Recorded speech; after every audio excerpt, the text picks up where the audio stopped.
Hi guys, ನೋಡಿ ಇವ್ರದ್ದು ಇಷ್ಟು ಕರ್ಲಿ ಇದೆ ಹೇರು. ಇದನ್ನ ಪರ್ಮನೆಂಟ್ ಸ್ಟ್ರೈಟ್ನಿಂಗ್ ಮಾಡಬೇಕು. ಇವಾಗ ಶಾಂಪೂ ಆಗಿ ವಾಶ್ ಆಗಿದೆ ಇವ್ರದ್ದು. ವಾಶ್ ಆಗಿದ್ಮೇಲೆ ನೀಟಾಗಿ ಬಾಚ್ಬಿಟ್ಟು ಪಾರ್ಟಿಷನ್ ತೆಗಿಬೇಕು. ಪಾರ್ಟಿಷನ್ ಮಾಡಿಬಿಟ್ಟು ನಾವಿವಾಗ ಇವರಿಗೆ ಏನು ಯೂಸ್ ಮಾಡ್ತಿದ್ದೀವಿ ಅಂದರೆ ಲಾರೆಲ್ದು ಸ್ಟ್ರೈಟ್ನಿಂಗ್ ಕ್ರೀಮನ್ನು ಯೂಸ್ ಮಾಡ್ತಾ ಇದ್ದೀವಿ. ನೋಡಿ, ತಿನ್ ಹೇರ್ ತಗೊಂಡ್ಬಿಟ್ಟು ನೀಟಾಗಿ ಅಪ್ಲೈ ಮಾಡಬೇಕು. ಅಂದರೆ ಹೇರ್ ಸ್ವಲ್ಪನೇ ತಗೋಬೇಕು, ಜಾಸ್ತಿ ಹೇರ್ ತಗೊಂಡಿರಬಾರ್ದು.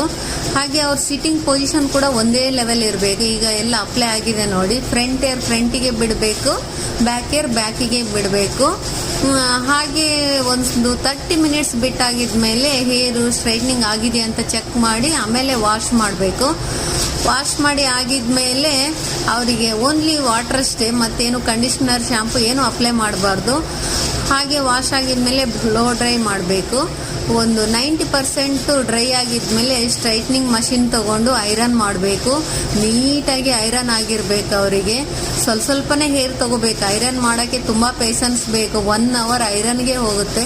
ನೋಡಿ, ನೀಟಾಗಿ ಐರನ್ ಆಗಿದೆ. ಐರನ್ ಆಗಿದ್ಮೇಲೆ ಸ್ವಲ್ಪ ಡ್ರೈ ಆಗಿದ್ಮೇಲೆ ಅಂದರೆ ಅದು ಹಾಟ್ ಇರುತ್ತೆ, ಸ್ವಲ್ಪ ತಣ್ಣಗಾಗಬೇಕು ಹೇರ್. ತಣ್ಣಗಾಗಿದ್ಮೇಲೆ ಈ ಥರ ನ್ಯೂಟ್ರಿಲೈಸರ್ ಕ್ರೀಮ್ ತಗೊಂಡು, ಇದು ತುಂಬ ತಿನ್ ಹೇರ್ ತಗೋಬೇಕಂತಿಲ್ಲ, ಸ್ವಲ್ಪ ಜಾಸ್ತಿ ಹೇರ್ ತಗೊಂಡು ನೀಟಾಗಿ ಅಪ್ಲೈ ಮಾಡಬೇಕು.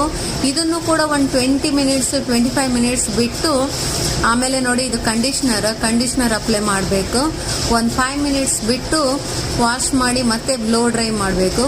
ಬ್ಲೋ ಡ್ರೈ ಆಗಿದ ಮೇಲೆ ಈಗ ನಾವೇನು ಮಾಡ್ತೀವಿ ಅಂದರೆ ಸೀರಮ್ ಹಚ್ತೀವಿ. ಸೀರಮ್ ಹಚ್ಬಿಟ್ಟು ಏನು ಸ್ಟ್ರೈಟ್ನಿಂಗ್ ಬೇಕಂತ ಇಲ್ಲ, ಆದರೂ ಕೂಡ ಸ್ವಲ್ಪ ಮೇಲೆ ಐರನ್ ಮಾಡಿಬಿಟ್ಟು ಹೀಗೆ ಹೇರ್ ಲೆವೆಲ್ ಕಟ್ ಮಾಡಿಬಿಟ್ಟು ನೋಡಿ, ಲಾಸ್ಟ್ ಲುಕ್ ಹೀಗಾಗಿದೆ.